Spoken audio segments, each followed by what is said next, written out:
যশোরের বেনাপোল থেকে থানাধীন ধান্যখোলা এলাকা থেকে ২১৭ বোতল ফেন্সিডিল সহ দুইজন মাদক ব্যবসায়ীকে গ্রেপ্তার করেছে র‍্যাব-৬, সিপিসি-৩ যশোর ও ৪৯ বিজিবি এর যৌথ আভিযানিক দল। প্রতিনিধি কাজী আতিকের রিপোর্টে দেখুন বিস্তারিত।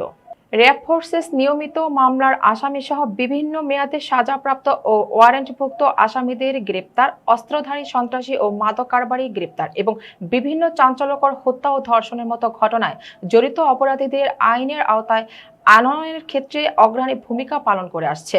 এরই ধারাবাহিকতায় অর্থ ১৪ মে ২০২৬ তারিখ রাত ৩টা ৩০ সময় র‍্যাব-৬, সিপিসি ও যশোর ও ৪৯ বিজিবি এর যৌথ আভিযানিক দল গোপন সংবাদের ভিত্তিতে যশোর জেলার বেনাপোল পোর্ট থানাধীন ধান্যখোলা এলাকায় বিশেষ অভিযান পরিচালনা করে ২১৭ বোতল ফেন্সিডিল সহ আসামি মোহাম্মদ মিনহাজুল, পিতা মৃত শফিকুল সাং পোড়াবাড়ি, মোহাম্মদ ইমরান হোসেন, পিতা হায়দার আলী সাং ধান্যখোলা উভয় থানা বেনাপোল পোর্ট জেলা যশোরকে গ্রেপ্তার করে।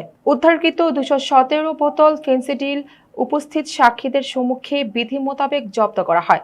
পরবর্তী অন্যান্য ব্যবস্থা গ্রহণের জন্য যশোরের বেনাপোল পোর্ট থানায় ধৃত আসামিদ্বয়ের বিরুদ্ধে মাদকদ্রব্য নিয়ন্ত্রণ আইনে নিয়মিত মামলা রুজু, পূর্ব গ্রেপ্তারকৃত আসামিদ্বয়কে জব্দকৃত আলামত সহ যশোর বেনাপোল পোর্ট থানায় হস্তান্তর করা হয়েছে।